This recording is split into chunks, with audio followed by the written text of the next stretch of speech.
No cartório, tudo estava pronto para Vera assinar os papéis. Foi então que uma faxineira se aproximou, colocou discretamente em suas mãos um pano empoeirado e sussurrou: "Abra no banheiro, escondido do seu marido." Confusa, Vera fez o que ela disse, e quando desdobrou aquele pano velho e viu o que estava escondido dentro dele... Bem-vindos. Aqui é o Léo, do canal Recanto das Histórias, com mais uma nova história para vocês.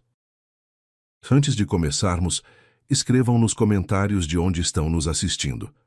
Esperamos que gostem da história de hoje.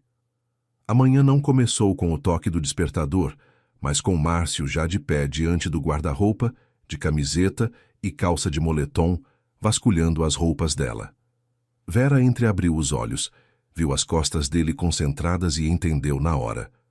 Hoje é aquele dia do qual ele falou a semana toda, o dia do cartório. Márcio se virou, sorriu brevemente e jogou na cama uma saia cinza escura e uma blusa cinza. "Levanta, meu bem. Precisamos estar lá às 10. Coloca isso. Você fica com uma aparência séria." Vera sentou na cama e pôs os pés no assoalho frio. No apartamento havia cheiro de batata ensopada de véspera e da colônia dele, forte, cara, que ele havia começado a usar com mais frequência. "Talvez eu pense mais um pouco", disse Vera baixinho, de costas para o marido. "Afinal, é uma parte." "A mamãe mesma. Vai começar de novo?" Márcio parou na porta, virou-se para ela e o rosto assumiu aquela expressão paciente, como a de um médico diante de um paciente difícil. "Verinha, a gente discutiu isso 100 vezes. Que parte? São dívidas, não parte. Você entende a palavra dívidas?" Ele se sentou no puff baixo à frente dela, pegou as mãos dela nas suas. As mãos dele eram quentes, bem cuidadas, com unhas aparadas. "A empresa do seu pai está na última.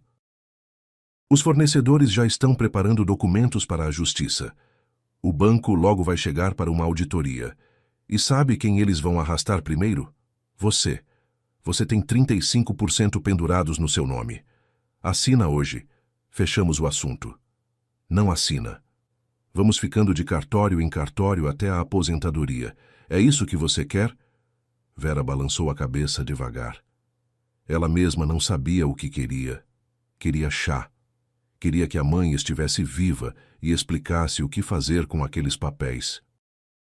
"E o pai, o que ele diz?" perguntou Vera. O pai... Márcio suspirou e soltou as mãos dela. "Já te disse 100 vezes. Ele mesmo pediu para resolver em silêncio, sem escândalos. Ele não tem cabeça para você agora. A empresa está pegando fogo. Se você ligar, ele não vai atender. Você sabe como ele é. As máquinas eram mais importantes do que a mamãe. Agora vai ser a mesma coisa com você." Algo em Vera tremeu. Ela quis rebater que a mãe justamente dizia que o pai simplesmente não sabia demonstrar amor da maneira certa, que todos os sentimentos ficavam guardados dentro dele, que as mãos dele viviam cobertas de graxa das máquinas, mas o coração era mole. Só que Márcio já tinha ido para a cozinha, e de lá chegou o barulho da chaleira fervendo e o tinido das xícaras. Vera se levantou. Foi até a janela. O quintal estava cinzento, outono tardio, folhas coladas ao asfalto pela chuva. No banco perto da entrada havia a vizinha, Dona Lúcia, de lenço na cabeça, alimentando pombos. Vera a observou e pensou que a Dona Lúcia não sabia nada de partes societárias e contratos. O neto dela tinha entrado no curso técnico e ela estava feliz. "Vera, vem tomar café", chamou Márcio da cozinha. "Fiz um sanduíche de queijo e preparei chá. Coloquei hortelã do jeito que você gosta." Estranho, pensou Vera. No último mês, o marido havia ficado especialmente atencioso. Antes era ela que corria em torno dele de manhã para passar as meias, escolher a camisa. Agora era ele quem servia o chá, escolhia as roupas, dava um beijo na têmpora e dizia "meu bem", com tanta frequência que ela havia quase se acostumado. Só que bem no canto da consciência, rondava um pensamento de que essa nova ternura estava de alguma forma ligada aos papéis que ficavam na pasta de couro preta na prateleira do corredor. Na cozinha, a mesa já estava posta. Sanduíche de queijo cortado em quadradinhos, xícara de chá fumegante. Márcio estava sentado do outro lado, folheando algo no celular de vez em quando, sorrindo para a tela. Quem está te escrevendo? Perguntou Vera, mordendo o pão. É o Robinho confirmando que horas vai chegar. Diz que tem fila no cartório. Roberto Ferreira, sócio do pai, aquele com quem Márcio, no último ano, havia se tornado tão próximo, como se tivessem estudado juntos na escola. Robinho, repetiu Vera. Você o chama de Robinho agora. Tem algum problema? Márcio ergueu os olhos. É um cara legal. Ele, entre outras coisas, não está ficando com a sua parte de graça. Está com pena de você. Ele também não nada em dinheiro como parece. Quer apenas nos tirar do buraco. Nem todo mundo faria isso. Vera assentiu. O chá estava doce demais. A hortelã encobria o sabor do açúcar. E eu, ao menos, posso ouvir a voz do papai pelo telefone, antes de assinar. Márcio pousou o celular com a tela para baixo. Verinha, você mesma sabe como isso parece por fora. 2 anos sem ligar. E agora, do nada, liga justamente hoje, quando precisa assinar. O que ele vai pensar? Que você está farejando dinheiro? Que dinheiro? Murmurou Vera. Você mesmo diz que só tem dívidas. Exatamente. E com esse telefonema você só vai mexer no coração dele. Assina, aí depois, daqui a 1 mês ou 2, você liga com calma e vocês têm uma conversa de verdade. Ele se levantou, deu a volta na mesa, se inclinou e deu um beijo no alto da cabeça dela. Eu te amo. Só quero que a gente saia desse lodaçal. Vera assentiu de novo. Contradizê-lo seria não confiar nele, e ele fazia nada além de zelar por ela. Ela lavou a xícara, colocou a saia cinza, a blusa cinza, o casaco escuro por cima. Ficou um tempão na frente do espelho sem se reconhecer. 42 anos. Uma vez a chamavam de bonita. Agora ela própria olhava e pensava. Bonita o quê? Você é uma tia cansada. Vamos. Márcio já estava de pé com a pasta nas mãos. O carro está lá embaixo. No elevador, Márcio ficou digitando no celular e depois levou o aparelho ao ouvido. Rô, a gente saiu uns 20 minutos, fica do lado de fora, não entra sem a gente. A voz dele era profissional, leve, quase alegre. No carro, Márcio ligou o rádio. Tocava uma música calma, sem letra. Pela janela, a cidade cinzenta se esticava, paradas com bancos gastos, farmácias com cruzes verdes, mercadinhos de bairro. Num semáforo ficaram parados por um tempo. Vera olhava para uma velhinha com carrinho e pensava que a mãe tinha um igual, quadriculado. Depois que a mãe morreu, Vera jogou esse carrinho fora no 3º dia. Márcio disse, não precisa encher o apartamento de quinquilharia. Por que está quieta? Perguntou Márcio, pensando na mamãe. Márcio suspirou, pôs a mão no joelho dela. Verinha, quando assinar vai esquecer. Aí a gente vai viver de verdade. Vera não respondeu. No peito havia um aperto, como antes de uma tempestade. Ela se lembrou de como a mãe, antes de ir para o hospital, já magra, com as mãos transparentes, segurava o pulso dela e dizia, Verinha, essa parte é minha para você. Não entregue para ninguém, principalmente se ficarem te convencendo. É a sua proteção e a proteção do papai. Entendeu?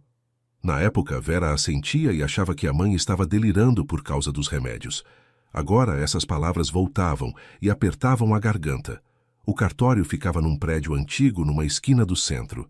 Já havia sido o registro civil do bairro, depois um banco, agora era cartório. Na porta, como prometido, estava Roberto Ferreira, com casaco escuro e cachecol de lã fina. Verinha, querida, bom dia. Então, prontos? Não se preocupe, são só 10 minutos.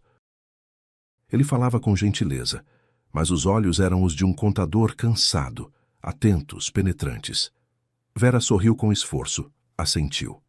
Eles entraram no prédio, subiram ao 2º andar por uma escada ampla com degraus desgastados. No patamar havia um cartaz, mantenha o silêncio, e uma monstera grande num vaso com rodas. No corredor, já havia pessoas sentadas num banco. Um casal idoso com uma pasta de papéis, um rapaz jovem de jaqueta. Havia cheiro de poeira, verniz do piso e um leve aroma de café vindo da porta aberta da secretaria. Num canto, zumbia um bebedouro velho, com uma das laterais colada com fita. "Esperem aqui", disse Roberto. "Eu e Márcio vamos entrar, dar mais uma passada nos papéis com o tabelião, para você depois só assinar e pronto." "Por que não posso ir junto?" perguntou Vera baixinho. "Pode, claro", respondeu Márcio sem olhar para ela. "Mas para que você precisa dessa burocracia? Senta, descansa." 5 minutos. Ele a empurrou levemente em direção ao banco. Vera se sentou. Roberto e Márcio foram até uma das portas, bateram, desapareceram lá dentro. Vera pôs a bolsinha no colo e a envolveu com as 2 mãos. Uma sensação estranha puxava sob as costelas, como se ela tivesse entrado na água, e de repente percebido que não havia fundo. Ela olhava para as paredes caiadas do corredor, para a luminária velha no teto, e não conseguia acreditar que em alguns minutos assinaria algo a partir do qual a parte da mãe iria para um desconhecido. Embora por que desconhecido?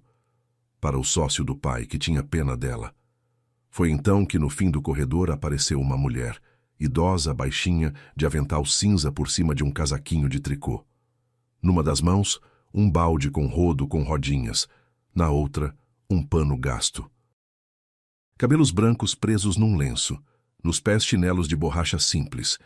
Ela empurrava o balde devagar pelo corredor, parava, limpava manchas no chão. Havia algo familiar no rosto dessa faxineira, as ruguinhas ao redor da boca, os olhos bondosos com pálpebras pesadas. Ela lembrava alguém.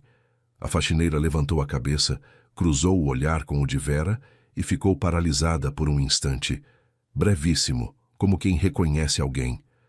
Depois desviou os olhos e voltou a passar o rodo com passos seguros. Um cheiro quente de cloro subiu do balde. "Desculpe, vou tirar os pés do caminho", disse Vera baixinho, dobrando os joelhos. Fica", murmurou a faxineira sem olhar para ela. A voz era baixa, ligeiramente rouca. "Você está no tabelião?" "Sim." "Para a herança?" Vera se surpreendeu com a pergunta, mas assentiu. "Para assinar?" "Sim." "Para transferir uma parte, para o sócio do meu pai." A faxineira ficou paralisada um instante. O rodo parou de ranger no chão. Depois voltou a trabalhar. "E o pai onde está?" Ainda mais baixinho. "Não veio, tudo está sendo resolvido pelo meu marido." A faxineira não respondeu, apenas inspirou fundo e soltou o ar devagar, como quem está se decidindo. Empurrou o balde em direção ao fim do corredor. Vera recostou no encosto do banco, fechou os olhos. A cabeça estava pesada, as têmporas latejavam, passos leves, cautelosos. De volta, Vera abriu os olhos. A faxineira estava parada bem à frente dela. Nas mãos o mesmo pano seco, cinzento e empoeirado, amassado, enrolado, com manchas escuras de sujeira antiga. O rosto da mulher estava firme, determinado, e ao mesmo tempo, assustado. "Pega", sussurrou a faxineira, mal audível. "O quê?" Vera ficou confusa. "Para que eu quero um pano?" "Pega", repetiu a mulher, e num movimento rápido enfiou o pano amassado direto nas mãos de Vera. A faxineira olhou para o lado, brevíssimo, na direção da câmera no teto. Depois se inclinou um pouco mais. "Abre no banheiro. Só não na frente do seu marido, por favor." Vera abriu a boca para perguntar algo, mas a faxineira já havia se endireitado, agarrado à alça do balde e saído rápido, como se a conversa nunca tivesse existido. Vera ficou sentada com o pano nas mãos como se fosse um ferro quente. O coração bateu uma vez, alto, fundo. O casal idoso ao lado conversava sobre seus papéis. Ninguém havia prestado atenção. "Abre no banheiro, só não na frente do marido." As palavras giravam na cabeça. Na frente do marido, que agora estava atrás da porta com Roberto passando pelos papéis, que 3 vezes pela manhã a havia beijado na têmpora e chamado de meu bem. Vera se levantou. Os joelhos tremiam levemente. Ela enfiou o pano sob o meio casaco, prendeu com o cotovelo, foi até a secretária e perguntou em voz baixa onde ficava o banheiro. A secretária apontou para o fim do corredor, à esquerda. No banheiro estava quieto, com cheiro de aromatizante de lavanda e cloro. Uma cabine ocupada. Vera entrou na outra, trancou, pendurou a bolsinha no gancho, ficou parada 1 segundo ouvindo sua própria respiração. Depois pegou o pano e começou a desdobrá-lo com cuidado. Os dedos de Vera tremiam. Lá dentro havia algo duro, pequeno. Ela desdobrou a última camada e na palma caiu um pendrive de plástico preto. No corpo, uma faixa branca. Na faixa, escrito a caneta preta numa letra apressada, 3 palavras. Vera, antes de assinar. Vera olhava para o pendrive e os dedos foram esfriando devagar. Na cabine ao lado, a descarga deu água. Saltos femininos foram em direção à pia. Vera ficou parada, imóvel, até os passos se apagarem. Então abriu a bolsinha, desabotoou o bolso interno com zíper, enfiou o pendrive lá, fechou o zíper, dobrou o pano e guardou no bolso do casaco. Na cabeça estava vazio e ecoante. Só uma palavra martelava. Não assina, não assina, não assina. Ela saiu da cabine, foi até a pia. No espelho a encarava uma mulher pálida com olheiras cinzentas. Vera jogou água fria no rosto, enxugou com papel toalha. Certo, disse ela para si mesma mentalmente. Hoje eu não assino nada. Ela saiu para o corredor. Na porta do escritório já estava Márcio, o rosto satisfeito, relaxado. Ao vê-la, ele deu um passo em sua direção. Onde você estava, Verinha? Entra, verificamos tudo, está limpo. Vera parou diante dele, colocou a mão na barriga, curvou-se levemente. Márcio, estou mal. Deu tontura. O rosto de Márcio ficou rígido. O sorriso escorregou num segundo. O que quer dizer com tontura? Você enlouqueceu? O tabelião está esperando. Não consigo agora. Ela falava baixinho, mas com firmeza. Está tudo rodando diante dos meus olhos. Que assinatura vou dar nesse estado? Márcio olhou para a porta. Os maxilares contraíram. Verinha. Ele se inclinou para ela, baixou a voz até um sussurro sibilante. Você entende o que está fazendo agora? Está me envergonhando. Roberto não vai ficar esperando. Márcio, eu vou cair aqui mesmo. Vera se apoiou no ombro contra a parede. Não consigo assinar hoje. Na porta do escritório saiu Roberto de óculos com uma pasta fina. Fingiu preocupação. O que aconteceu, Verinha? Está passando mal? A cabeça, murmurou Vera. Me desculpe, está tudo girando. Roberto olhou para Márcio por cima dos óculos, um olhar brevíssimo, muito frio. Márcio entendeu, falou com voz suave, uma voz estranha. Claro, Verinha, saúde em primeiro lugar. A gente remarca.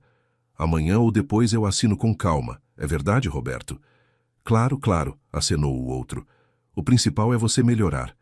Márcio a pegou pelo cotovelo, a levou para a escada.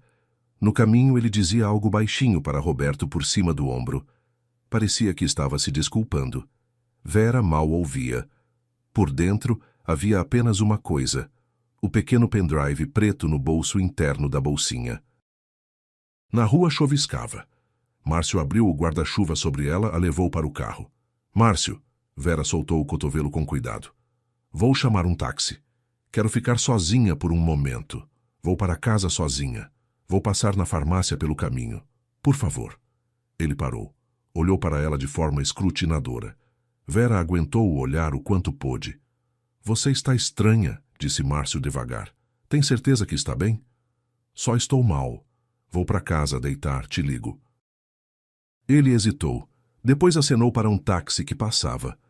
O táxi parou. Márcio se inclinou pela janela e deu o endereço de casa ao motorista em voz alta. Cuidado com ela. A mulher está passando mal. Márcio fechou a porta. O carro arrancou.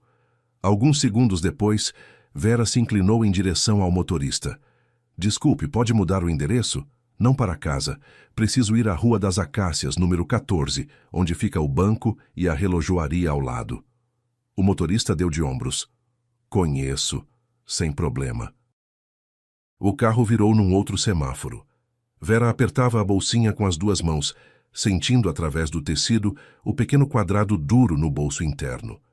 Pela janela passavam paradas molhadas, bancas gastas, e por dentro de Vera havia apenas uma coisa martelando, no ritmo dos limpadores de para-brisa. Antes de assinar, antes de assinar, antes de assinar. A gráfica e copiadora da Rua das Acácias era pequena, com 2 vitrines, espremida entre o banco e a relojoaria. Vera empurrou a porta de vidro. Uma campainha tilintou sobre sua cabeça. Por dentro havia cheiro de toner quente e café da máquina no canto. No balcão estava Lena, uma moça de uns 30 anos, de cabelo curto e óculos de armação fina. Lena tinha trabalhado com Vera na contabilidade e saíra para abrir seu próprio negócio. Elas se trocavam mensagens no aplicativo nos feriados. Às vezes ligavam uma para a outra. Agora Lena levantou os olhos do computador e sorriu surpresa. Vera, o que aconteceu com você? A voz de Vera tremia. Lena, preciso muito. Abre o pendrive para mim no computador e imprime logo, só que sem ninguém aqui. Lena a olhou com atenção. Largou o celular, se levantou. Não tenho clientes. Entra aqui atrás. Vera passou para o outro lado do balcão. Sentou numa cadeira giratória rangente ao lado de Lena, tirou o pendrive da bolsa. As mãos tremiam tanto que o corpo de plástico preto escorregou dos dedos várias vezes. Lena pegou o pendrive em silêncio, encaixou na entrada USB do computador. Na tela abriu uma janela com pastas. Então, o que estou procurando? Perguntou Lena baixinho. Não sei. Tudo. Só não fecha se aparecer coisa assustadora. Havia 4 pastas.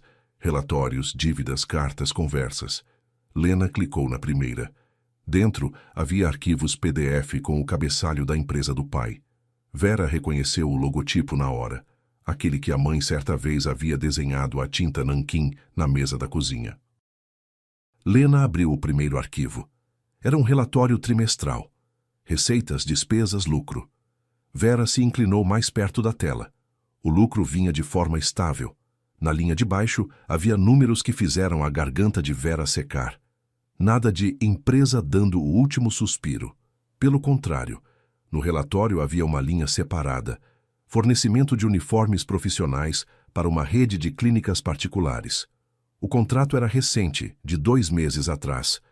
O valor tinha 6 zeros. O que é isso? Sussurrou Lena, virando o monitor para ela.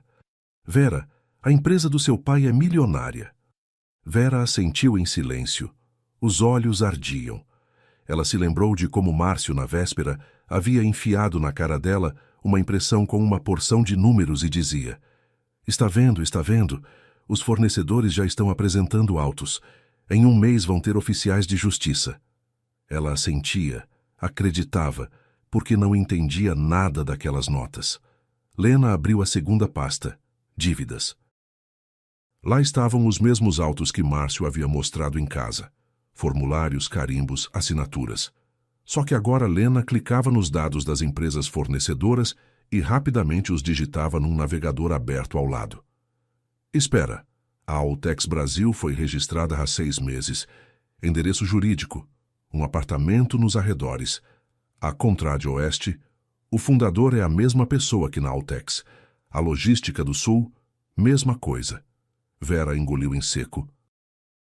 Lena não era advogada, mas em 15 anos de contabilidade havia visto muitas empresas de fachada como essas. No rosto dela havia a expressão que as pessoas têm quando de repente percebem que não estão conversando com o paciente, mas com o diagnóstico. Abre a próxima, pediu Vera. Terceira pasta, cartas, digitalizações, envelopes com selos, folhas cobertas de uma letra grande, levemente inclinada. Vera reconheceu aquela letra à primeira vista. Tinha em casa, numa caixa de sapato, cartões da mãe assinados com aquela mesma letra, só que a assinatura no final era outra. Seu pai. Lena abriu silenciosamente a primeira carta. Vera se inclinou para a tela. Filhinha, não sei por que você não responde. Se eu te magoei com alguma coisa, vem cá, a gente conversa. A empresa não é mais importante para mim do que você. É que não sei pedir desculpa do jeito certo. Você me conhece. Com a sua mãe, eu também não sabia dizer essas palavras. Ela aguentava. Eu achava que você entendia sem palavras. Parece que fui um tolo, vem mesmo que seja por 1 hora. Depois havia um trecho desigual, onde parecia que algo havia pingado no papel. Chá? Ou não era chá? Vera se afastou do monitor, pressionou a palma contra a boca. Lena ficou em silêncio. Apenas empurrou para ela uma caixa de lenços. Quando foi escrito? Vera forçou as palavras. Lena rolou a tela. Nas digitalizações, abaixo do texto, havia datas escritas pela mesma mão. 1 ano e meio atrás. 1 ano atrás. 8 meses atrás. 3 meses. A última, 2 meses atrás. 6 cartas. 6 cartas que Vera nunca havia visto. 6 cartas que o pai havia escrito e, ao que parecia, enviado, e elas iam parar em algum lugar sem chegar às mãos dela. Vera, devagar, como em sonho, passou o dedo pela tela, como se quisesse tocar aquela letra. Lena, abre a última. Conversas. Lena clicou. Dentro havia arquivos de áudio, 3, com nomes curtos. Lena abriu o primeiro. Das caixinhas veio uma voz. Primeiro barulho de café, louça, fragmentos de outras vozes. Depois a voz de Márcio. A mesma voz que naquela manhã havia dito meu bem e servido chá com hortelã. Olha, Rô, ela vai assinar. Eu trabalhei esse assunto com ela por 2 anos. Ela já não sabe mais se o pai a ama ou a odeia. Eu falei tanto para ela sobre ele que agora ela tem reflexo de chorar só de ouvir a palavra empresa. A segunda voz, grave, tranquila, com uma leve falta de ar. Roberto. Você só a leva calma até o cartório, para ela não mudar de ideia no caminho. Sabe como é mulher, mãe, amigas. Sem amigas. Ela é doméstica como um gato. À noite tiro o telefone dela, digo que a gente precisa descansar das redes sociais. Ela mesma fica feliz. Uma risada curta, baixa, masculina. E o sogro? Perguntou Márcio. Com o seu Nicolau, eu mesmo converso. Vou dizer que a filha abriu mão da parte por conta própria, que não quer nada com ele. E assinou sem lágrimas. Ele pode dar um soco na parede, mas não vai se mexer. Ele está sozinho como um tronco agora. E os meus 8? Você recebe os seus 8 depois da transferência. Não antes. Lena apertou parar. Na copiadora estava silêncio. Só zumbia o computador. E lá fora, na rua, uma buzina de ônibus soou ao longe. Vera estava sentada olhando fixamente para um ponto no monitor. Na cabeça estava vazio, como num quarto apagado. Eu trabalhei esse assunto com ela por 2 anos. À noite, tiro o telefone dela. Ela é doméstica como um gato. Vieram à mente detalhes miúdos. Como Márcio no ano anterior havia dito que o pai ligou no telefone de casa e gritou que ela não aparecesse mais. Como sumiram os cartões que antes chegavam pelo correio, Márcio explicou que o carteiro jogava em caixas erradas. Como certa vez ela discou o número do pai pelo celular, ninguém atendeu, e Márcio depois disse que o pai mesmo havia bloqueado todos os contatos dela. Como o telefone dela ficava de noite na mesinha do lado de Márcio. Para você não ficar presa nas redes sociais, meu bem. Lena, disse Vera. A voz saiu rouca. Imprime tudo. Todos os relatórios, todas as cartas, a lista dessas empresas de fachada, e copia o áudio para um pendrive separado. Só tenho um. Vou devolver depois. Faço 2 agora. Lena já estava tirando pendrives novos de uma gaveta. E envio tudo para a nuvem com a minha senha, de segurança. Te passo o endereço. A impressora começou a sussurrar. Uma folha depois da outra caía na bandeja. Lena trabalhava em silêncio, rápido, como enfermeira na sala de curativos. Por um instante, a campainha tilintou. Entrou um homem com uma nota. Lena disse tranquilamente: Desculpe, manutenção técnica, volte em 1 hora. O homem saiu. Lena trancou a fechadura, virou a plaquinha para fechado. Quando a última folha saiu na bandeja, Vera tinha uma pilha fina de 40 folhas. Lena as colocou num envelope de papelão grosso, colou, estendeu para Vera, e aparte o segundo pendrive. Para onde você vai agora? Vera olhou para o envelope em suas mãos e pela primeira vez em longos meses, a palavra pai não a fez cambalear. Para o meu pai. Lena assentiu, não disse nada, apenas apertou o ombro dela. Vera saiu da copiadora. A chuva havia aumentado. A rua molhada brilhava com os faróis.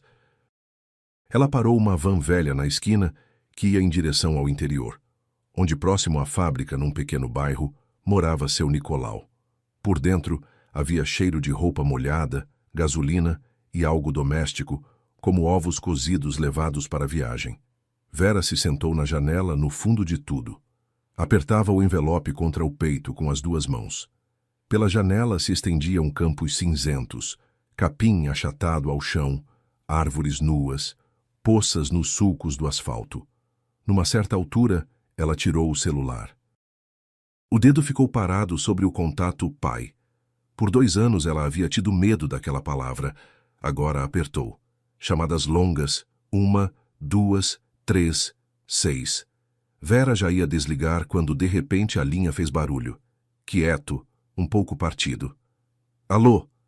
Pai, disse Vera, e a garganta travou na hora. Pai, sou eu. Silêncio longo. Dava para ouvir só a respiração. Vera. A voz dele ficou abafada. É você mesmo? Pai, estou indo para você. Estou na van. Em uns 40 minutos estou aí. Você está em casa?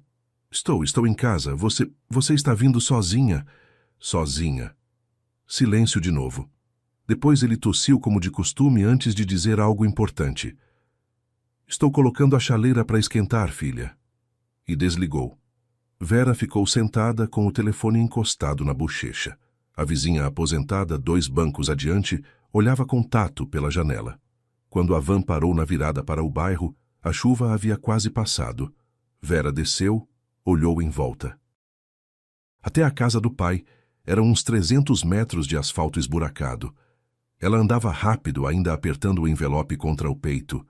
Pelos lados se estendiam cercas.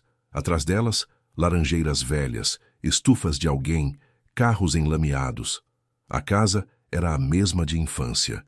Térrea de alvenaria com uma edícula e uma janela grande dando para a cozinha. Sobre o alpendre, uma lâmpada num bocal de vidro. Perto do alpendre, botinas velhas numa sapateira. Vera subiu os 3 degraus e não teve tempo de bater. A porta se abriu. Na soleira estava o pai, envelhecido, com muito cabelo branco, já não só nas têmporas, mas na cabeça toda. Rosto com rugas, olheiras. Vestia uma camisa de flanela velha xadrez, por cima um colete que a mãe havia tricotado uns 10 anos antes. Vera o reconheceu. Ele olhou para a filha. Devagar como uma folha seca, a bochecha dele tremeu.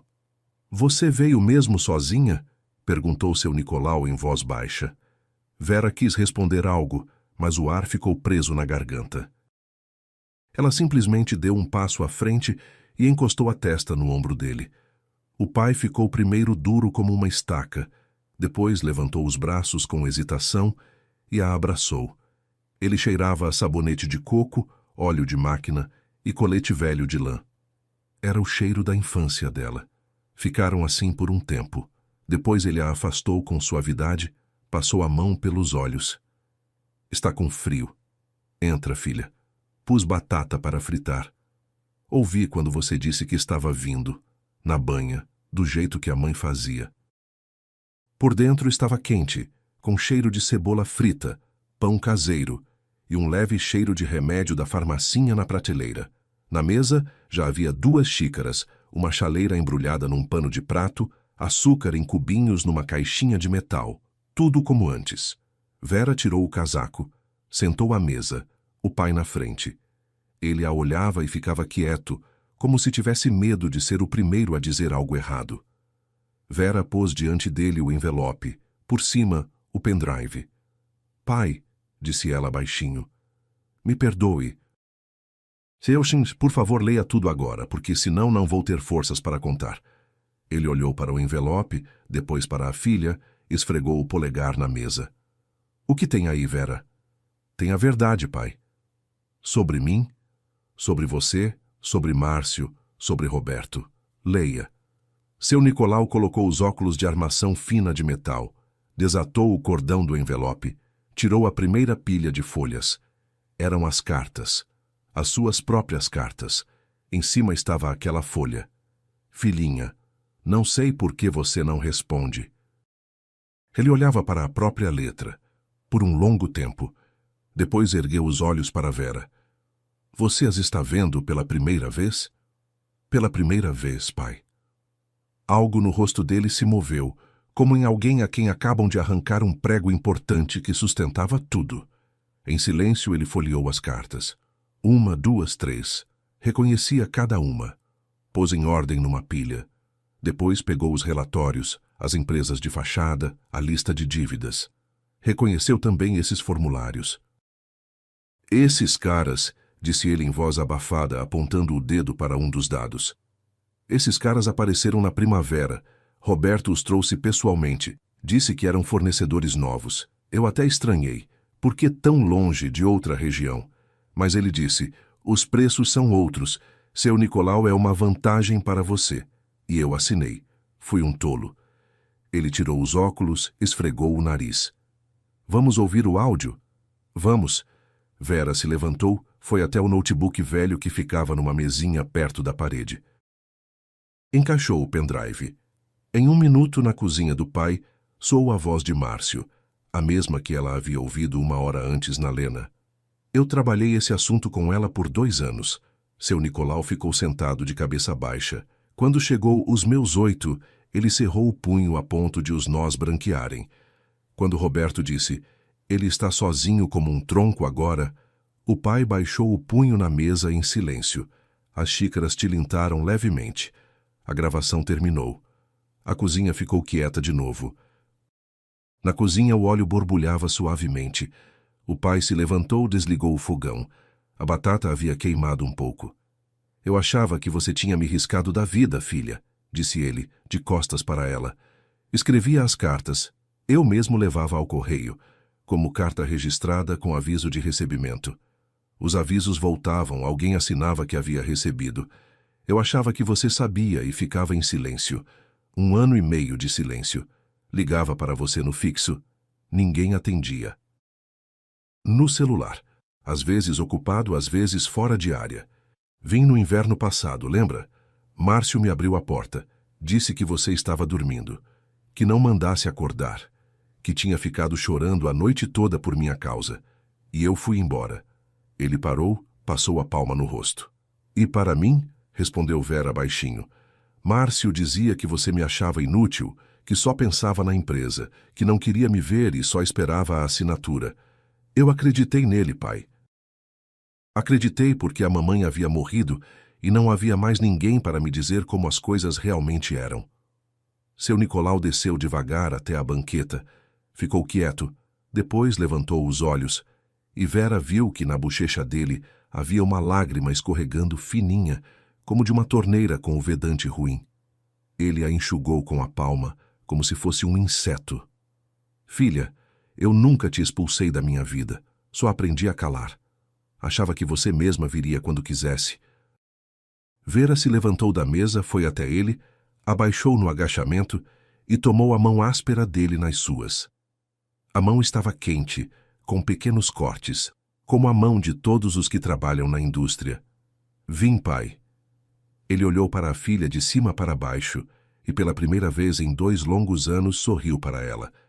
Não amplamente, não para a câmera. Do jeito que as pessoas sorriem quando algo dentro delas se soltou e dá para respirar um pouco.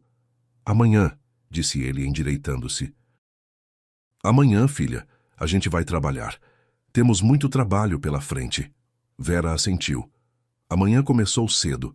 Márcio saiu para o trabalho às 8. Tinha umas reuniões no banco. Estava com pressa, beijou Vera na têmpora, prometeu passar no mercado à noite para comprar mantimentos e bateu à porta do prédio. Vera esperou até o carro dele sair do pátio, ficou mais 1 minuto à janela, e só então se permitiu soltar o ar. A noite havia passado como em névoa. Ela ficara deitada ao lado do marido, olhando o teto escuro e contando os minutos até o amanhecer. Às vezes, Márcio se movia no sono e murmurava alguma coisa. Tranquilo, como dono do pedaço, como alguém cujos planos estão dando certo. Toda vez que Márcio se virava, os ombros de Vera se contraíam. À tarde da véspera, na casa do pai, ela revivia na cabeça sem parar.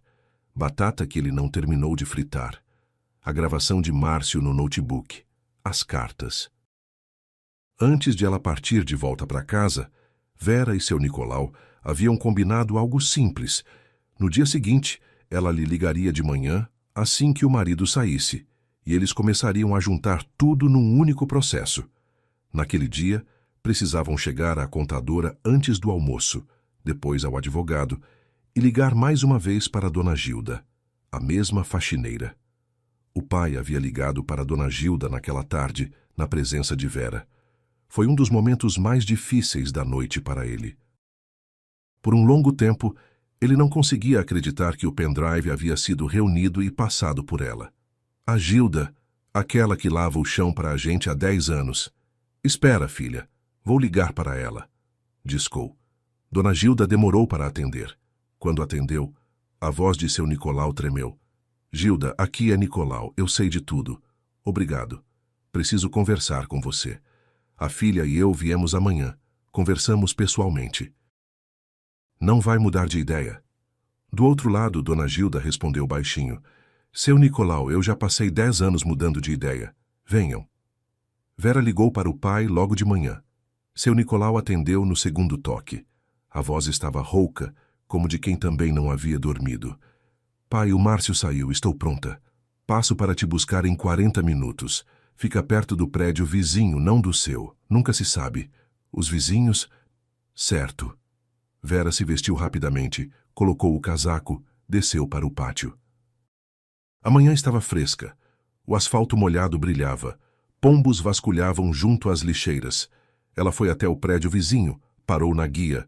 40 minutos depois, na calçada parou uma Hilux cinza escura. Não nova, não chamativa. Um carro robusto de trabalho, que seu Nicolau dirigia havia uns 6 anos e não pretendia trocar. Ele mesmo dizia, enquanto andar, não mexemos. Entra, filha. No carro havia cheiro de hortelã de um sachê de farmácia no painel e um leve odor de óleo de máquina, inseparável do pai. Seu Nicolau estava abatido, com olheiras roxas, mas nos olhos havia algo que ontem ainda não existia. Determinação. Dormiu nada. Você também? Vamos. Partiram. A cidade estava acordando. Descarregavam pão num mercado. Uma aposentada com carrinho estava no semáforo. Os ônibus iam uns atrás dos outros. Seu Nicolau dirigia com cuidado, sem pressa. Tirou do porta-luvas um caderno de registros grosso e velho, encadernação de couro marrom com cantos gastos, e pôs no colo da filha. Não dormi. Levantei os romaneios antigos. Olha! Vera abriu. O pai apontava para as anotações sem tirar os olhos da estrada. A Altex Brasil é aquele cara que Roberto trouxe na primavera. Magro, de boné. Me lembro dele. Ficou me enfiando o contrato na mão como vendedor de feira. A Logística do Sul, Roberto disse. Os galpões deles ficam numa região vizinha, perto da rodovia. Na época perguntei, tem como verificar? Ele deu uma risada. Seu Nicolau, o senhor deve confiar em mim como em si mesmo, 20 anos juntos. E eu confiei. Vera ouvia e pela primeira vez via o pai não como o dono severo da fábrica, mas como um homem que por anos havia sido enrolado devagar, com cuidado, pouquinho a pouquinho. Iam enfiando papéis na hora certa. Faziam com que seu Nicolau mesmo assinasse aquilo que depois se voltaria contra ele. Pai, a gente precisa de uma contadora, alguém que conhecesse esses documentos por dentro. Dona Lourdes, a contadora velha, foi a sua mãe que a contratou. Roberto a demitiu 2 anos atrás, disse que havia erros na escrituração. Eu discuti, mas não insisti. Achei que a mulher não queria mais, que era para deixar ir. Onde ela está agora? Em casa. De vez em quando eu mandava um dinheirinho para a aposentadoria, pelo meu jeito, pela mão do motorista. Ela aceitava. Muito orgulho. Mas a filha dela é doente. Era necessário. Vamos primeiro até ela. Depois buscar a Dona Gilda. Depois ao advogado. Dona Lourdes morava num prédio comum de 2 andares na periferia. Varanda com tinta descascada. Na janela, gerânios. Quando o pai chamou pelo interfone, ela respondeu imediatamente. como se estivesse esperando. Ela mesma abriu a porta. Baixinha, atarracada, com cabelos grisalhos bem cortados e um roupão por cima de um suéter. Viu seu Nicolau, ficou paralisada na soleira, depois olhou para Vera. Seu Nicolau, o senhor... Vim até você, Lourdes, com a minha filha, por um assunto antigo. Me deixa entrar? Ela recuou em silêncio. Entraram numa pequena entrada onde havia chinelos enfileirados e cheiro de cebola frita. Na cozinha, ao redor de uma mesa redonda coberta com uma toalha plástica de girassóis, Dona Lourdes ouviu tudo. Sem interromper. Suas bochechas foram ficando cada vez mais manchadas, como acontece com quem tem pressão alta. Do quarto ao lado chegava às vezes uma voz fraca. Vera entendeu. A filha. Quando Vera tirou as impressões, a contadora colocou os óculos que ficavam pendurados num cordão e foi folheando as folhas rapidamente, sem se demorar muito em cada uma. Tinha mãos pesadas, seguras, acostumadas ao papel. Essas contas, ela apontou o dedo para uma pilha. Eu as vi naquela época. Disse para o Roberto: ou o senhor me mostra o galpão real desses fornecedores, ou eu não registro.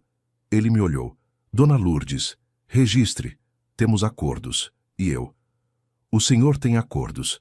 Eu tenho minha assinatura.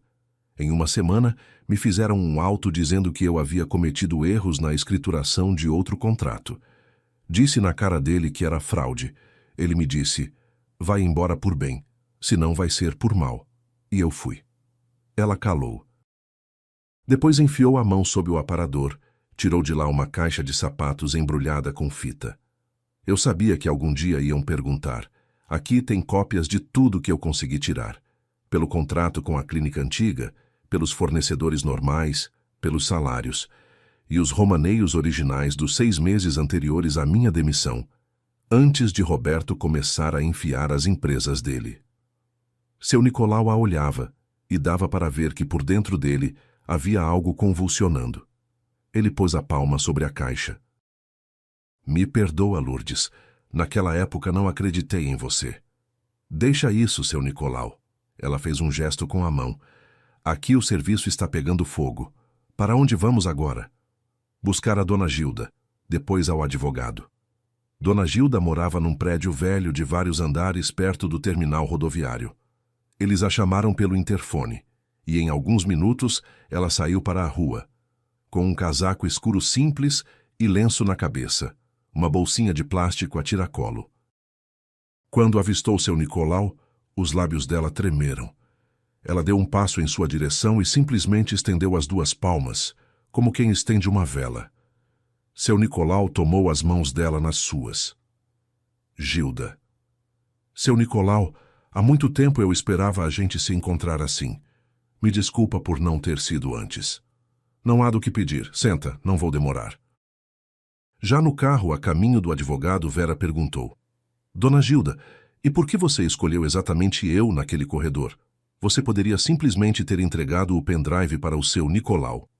Dona Gilda se virou do banco da frente. Filhinha, até ele não dava para chegar. Roberto o vigiava há muito tempo. Cada passo do seu Nicolau estava sendo monitorado. Você era outra coisa. Você estava sendo acompanhada de forma relaxada. Entendi quando ouvi atrás da parede que Roberto estava preparando uma assinatura em seu nome. Algo dentro de mim rangeu. E aí, fui ao cartório naquele dia. Pensei, vou chegar, explicar... Mas como se explica num corredor onde tem câmera? E escondi no pano. É uma coisa dessas que ninguém nota. Vera olhava para aquela mulher pequena, de rosto curtido pelo tempo e cabelos grisalhos bem arrumados sob o lenço, e entendia. Esta pessoa salvou não só ela. Esta pessoa por 2 anos carregou dentro de si um segredo alheio e não deixou ele se perder. Dr. André os recebeu imediatamente. Velho conhecido do pai, advogado com 30 anos de experiência, mantinha um pequeno escritório num prédio de 3 andares do centro. O gabinete era apertado, cheio de livros e pastas, com uma janela grande pela qual se espeitava um galho de árvore. Ele apertou a mão de seu Nicolau como quem aperta a mão de alguém que faz muito tempo não vê, e de quem estava preocupado. Nicolau, você está abatido. André, estou com minha filha e com uma coisa séria. Escuta. Sentaram-se em 4. Vera, o pai, Dona Lourdes e Dona Gilda instalada na ponta, numa cadeira simples com a bolsinha no colo. Doutor.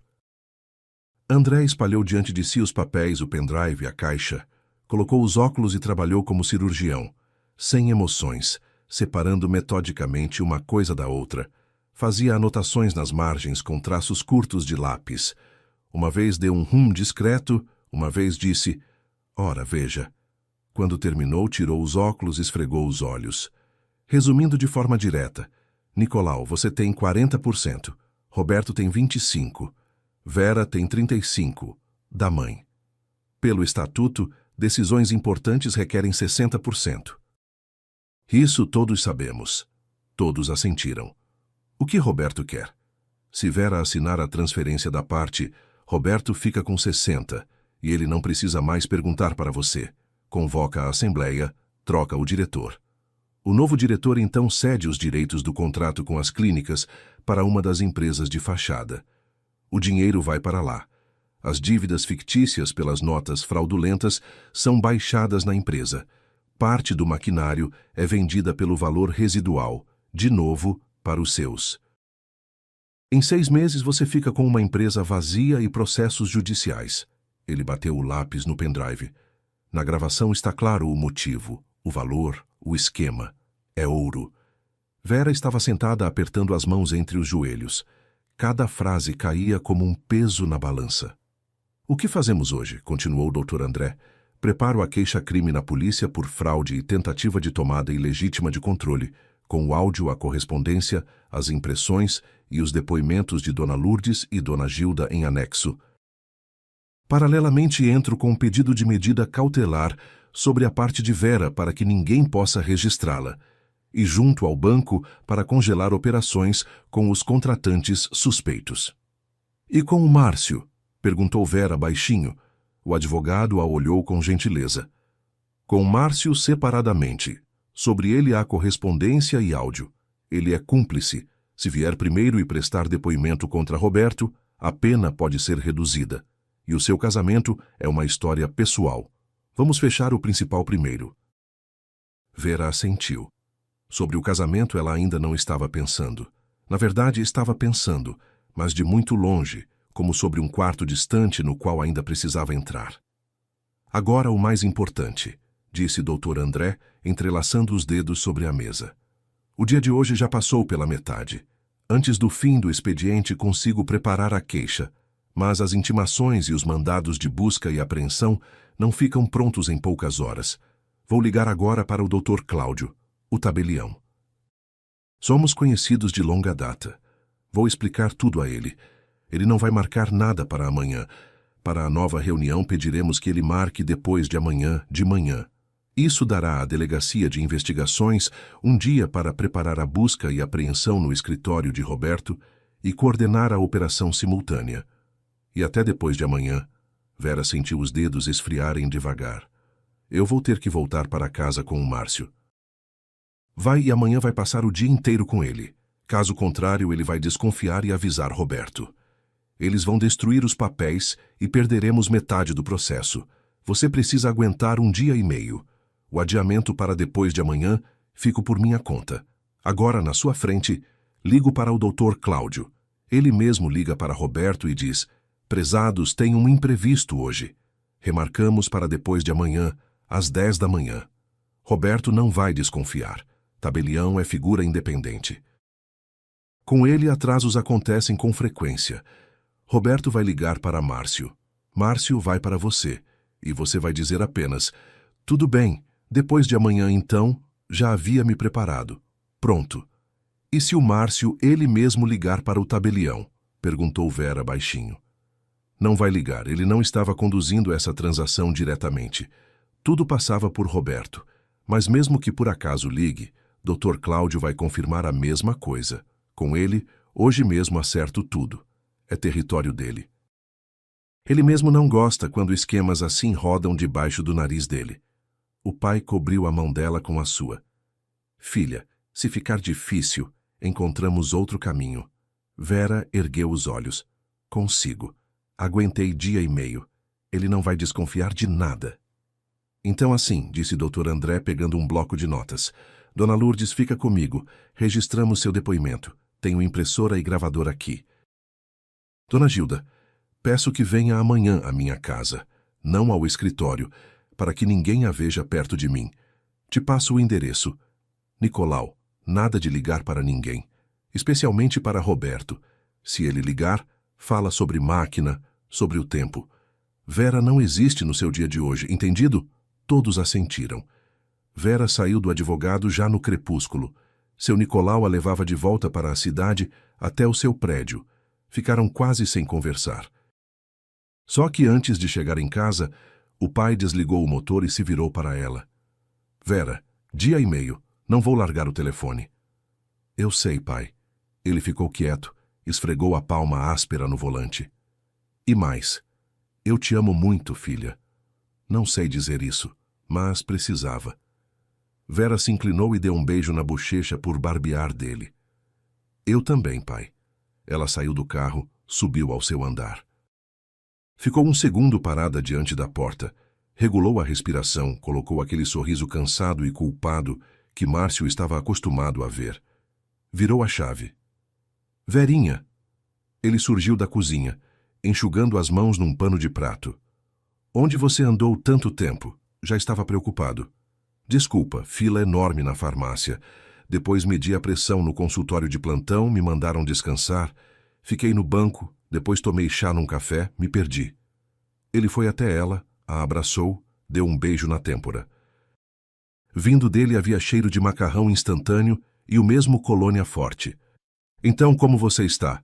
Melhor, Márcio. Me perdoa por ontem. Entrei em pânico. Eu assino. Só quero fechar o assunto. Só que o tabelião ligou, remarcou para depois de amanhã. Disse que estava com problema com a agenda.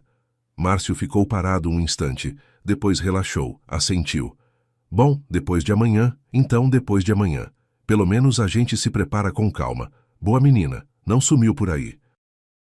Vai lavar as mãos, a comida está esfriando. Ela foi para o banheiro, fechou a porta, abriu a torneira.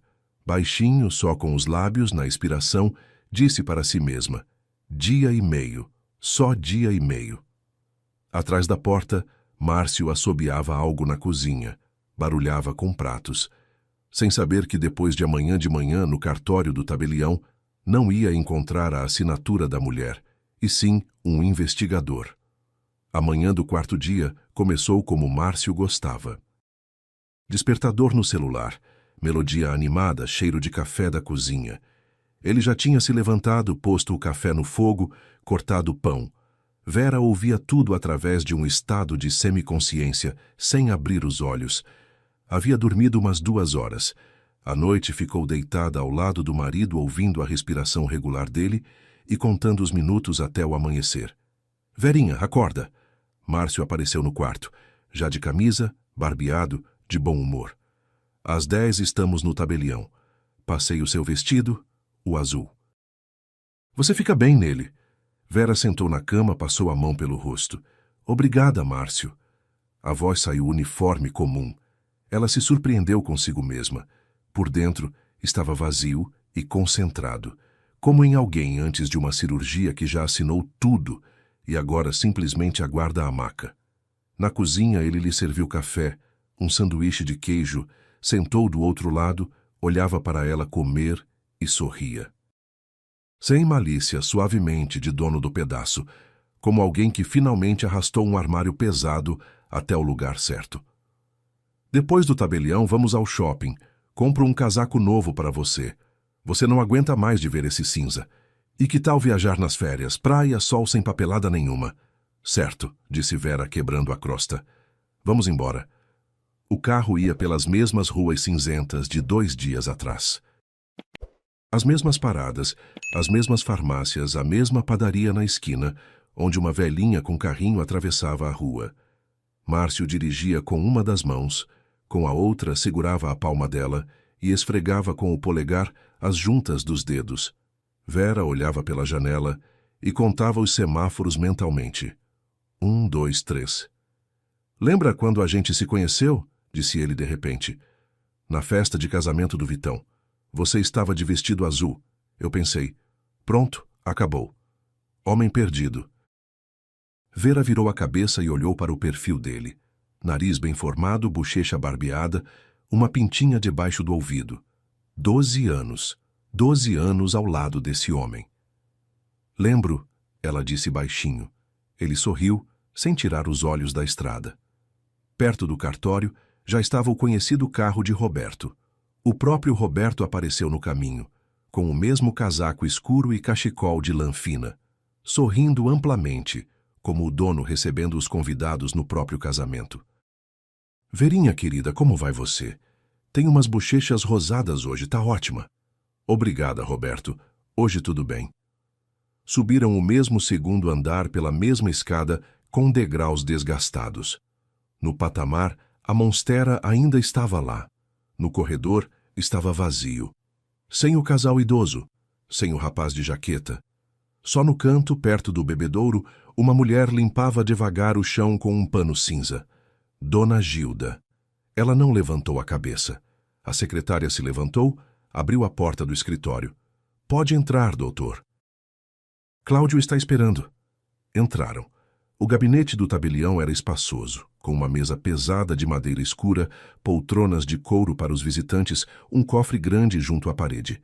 O tabelião, um homem grisalho de óculos, acenou para eles e empurrou para o meio da mesa uma pilha de documentos. Então vamos conferir. A parte transferida, Vera. A parte recebida, Roberto Ferreira, 35%. Condições de pagamento... Márcio sentou ao lado de Vera, pôs a mão no joelho dela por baixo da mesa. Roberto, do outro lado, abria o casaco.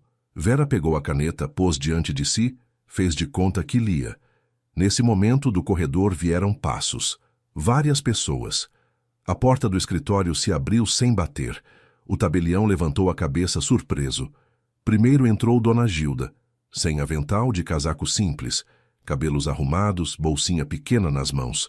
Atrás dela, seu Nicolau, com o mesmo paletó xadrez em que Vera o havia visto ontem. Em seguida, Dr. André com uma pasta. Dona Lourdes. E mais 2 homens, um de jaqueta, uns 50 anos, e um rapaz mais jovem de farda. Márcio devagar tirou a mão do joelho dela.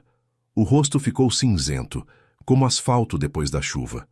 Roberto ficou paralisado com o casaco aberto. O sorriso no rosto dele durou mais 1 segundo. Depois também escorregou.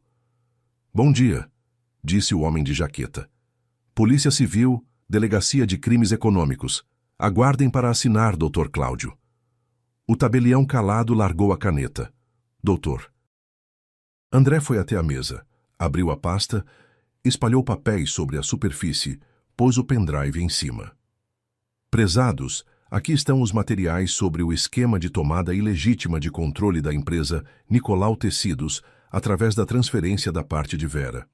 Aqui estão cópias das notas fraudulentas das empresas Altex Brasil, Contrade Oeste e Logística do Sul, registradas em endereços fictícios. Aqui estão os relatórios reais da empresa, confirmando a ausência de dívidas reais. Aqui está uma gravação em áudio de uma conversa entre Roberto Ferreira e Márcio, na qual se discute a transferência da parte, o esquema de saída do dinheiro pelo novo contrato e o valor da remuneração de Márcio.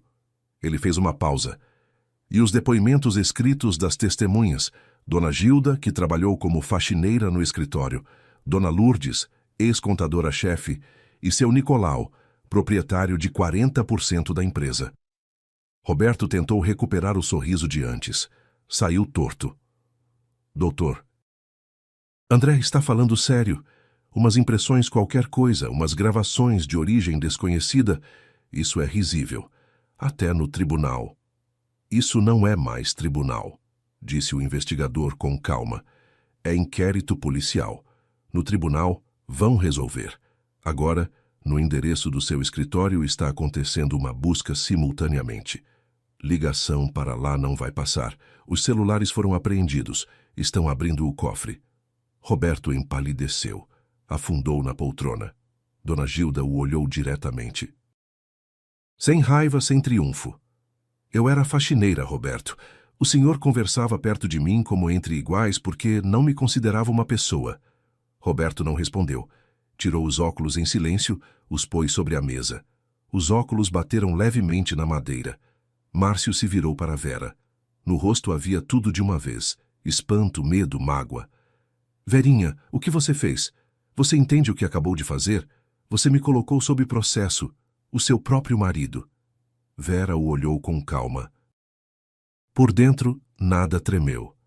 Não fui eu que te coloquei sob processo, Márcio. Foi você, por 2 anos. Ele abriu a boca, fechou. Os maxilares contraíram. Foi tudo armação do seu pai. Ele te lavou o cérebro em um dia, em um único dia. Em um só, acenou Vera. Porque um dia de verdade foi suficiente, e 12 anos de mentira não foram. O investigador deu um passo à frente. Márcio, acompanhe-nos. E você, Roberto, por favor, sem cenas. O tabelião tem câmera, está tudo gravando. Márcio se levantou. Colocaram as algemas nele. Ele não resistiu, movia-se como sonâmbulo. Na porta se virou mais uma vez. Olhou para Vera. Quis dizer algo. Não disse. Os dois foram levados para fora. A porta do escritório se fechou. No escritório ficaram Vera, o pai, Dona Gilda, Dona Lourdes, o tabelião e Dr. André. O tabelião tirou os óculos, limpou-os com o lenço. Dr. Cláudio, disse o advogado com suavidade, hoje não haverá nenhuma transferência de parte. Considerem a transação anulada. Agora formalizamos a medida cautelar oposta, para que a parte de Vera fique protegida. O tabelião assentiu, tirou um formulário em branco. Vera ficou sentada, os olhos fixos na mesa, na mesma superfície onde deveria estar a assinatura dela sob a transferência da parte da mãe. Agora estava a pasta com o processo contra seu marido. O pai pôs a palma no ombro dela, pesada, quente. Vera cobriu a mão dele com a sua. Em 2 horas, tudo estava formalizado. Saíram para a rua. Brilhava um sol fraco de outono. Um gari do outro lado varria folhas em montes. Dr. André apertava mãos e corria para o escritório. Dona Lourdes abraçou Vera brevemente, de forma prática, e foi para o ponto de ônibus. Dona Gilda ficou parada ao lado. Pequena, de casaco simples, segurando sua bolsinha com as 2 mãos. Vera se virou para ela. Dona Gilda, obrigada. Eu não sei como... Não precisa. A mulher fez um gesto com a mão. Seu Nicolau um dia me ajudou. Comprava remédio para o meu marido quando eu mal conseguia sair de casa. Dívida é para pagar. Com nós, o simples é assim. Seu Nicolau se aproximou. Tocou Dona Gilda pelo punho do casaco. Gilda, preciso de uma conversa com você. No arquivo da fábrica está tudo bagunçado, documentos por todo lado. Vem trabalhar para a gente? Não como faxineira, como arquivista, salário decente, uma sala própria. Dona Gilda o olhou com atenção, depois balançou a cabeça. Seu Nicolau, eu já não sou jovem, sala própria não preciso. Mas ao arquivo venho uns 2 dias por semana. Colocar papelada em ordem, isso eu sei. Só vou trazer o pano comigo. Já me acostumei. Vera sorriu. Pela primeira vez em 4 dias. De verdade. Passou 1 mês. Vera foi morar com o pai no bairro perto da fábrica. Voltou ao apartamento com Márcio uma única vez para pegar as coisas. Na mesa da cozinha deixou a aliança e um bilhete com 3 palavras. Não vou voltar. Márcio estava em casa, em liberdade, mas proibido de deixar a cidade. Abatido, de moletom, tentando dizer algo. Pediu, ameaçou, voltou a pedir. Vera, em silêncio, fez a mala e foi embora. Pediu o divórcio 1 semana depois. O processo contra Roberto Ferreira seguia seu curso. As empresas de fachada foram todas identificadas. A contabilidade foi levantada dos últimos 3 anos. O contrato com as clínicas. O pai transferiu para contratantes idôneos. O dinheiro passou a entrar na empresa. No escritório de Roberto ficou o lacre da investigação. Ele próprio aguardava julgamento. Num dos dias de outono, seu Nicolau levou Vera pelos galpões da fábrica. Não como herdeira, não como acionista, como filha. Eles percorriam a longa nave onde zumbiam máquinas de costura, com cheiro de tecido, óleo e plástico aquecido. As operárias erguiam a cabeça e cumprimentavam seu Nicolau. Ele acenava para cada uma, chamava muitas pelo nome. Aqui o corte, aqui a costura, aqui o produto acabado. Embalagem. Está vendo aquelas prateleiras de depósito, filha? Isso tudo vai para as clínicas. Agora temos 3 cores de uniforme: azul, verde, branco. Vera ouvia e assentiu. O pai falava sobre máquinas, mas em cada palavra havia outra coisa. Eu queria que você visse isso. Eu sonhava que você ficasse por perto. Eu não soube dizer antes. Chegaram a um quartinho no fim do galpão. Antes era uma despensa. Agora estava arrumada. Mesa, estante, luminária, chaleira em cima de uma mesinha. Na parede, um grande quadro de cortiça com etiquetas presas. Fornecedores. Depósito. Arquivo. Atrás da mesa estava sentada Dona Gilda, de óculos pendurados no cordão, costurando papéis num fichário. No canto da mesa, dobrado com cuidado, estava o pano cinzento e empoeirado. O mesmo. Vera o olhou. Depois olhou para Dona Gilda. Dona Gilda, por que você guarda esse pano? É um utensílio de trabalho, respondeu ela tranquilamente, sem tirar os olhos dos papéis. Ainda vai ser útil. Seu Nicolau sorriu, pôs a mão no ombro da filha. Vamos, filha, é hora do almoço. Pedi para fazerem os seus almôndegas favoritos com arroz. Saíram. No galpão zumbiam as máquinas. As mulheres conversavam. Em algum canto ligaram o rádio. A vida seguia, comum, de trabalho, compreensível. Vera andava ao lado do pai pelo longo corredor e pensava numa coisa simples. Às vezes, quem te salva não é um advogado, não é um parente, não é a pessoa mais próxima que você pensava. Às vezes, quem te salva é uma mulher em quem ninguém repara, porque todos estão muito ocupados com seus grandes assuntos. Ela simplesmente empurra o balde pelo corredor, vê a desgraça alheia e te enfia nas mãos um pano empoeirado. E esse pano é suficiente para que toda a sua vida vire em outra direção. Obrigado por terem escutado esta história. Aqui é o Léo, do canal Recanto das Histórias. Escrevam nos comentários o que acharam da história. Se gostaram, se inscrevam no canal e deixem seu like. Para vocês é um gesto simples, mas para nós faz toda a diferença, minha bem.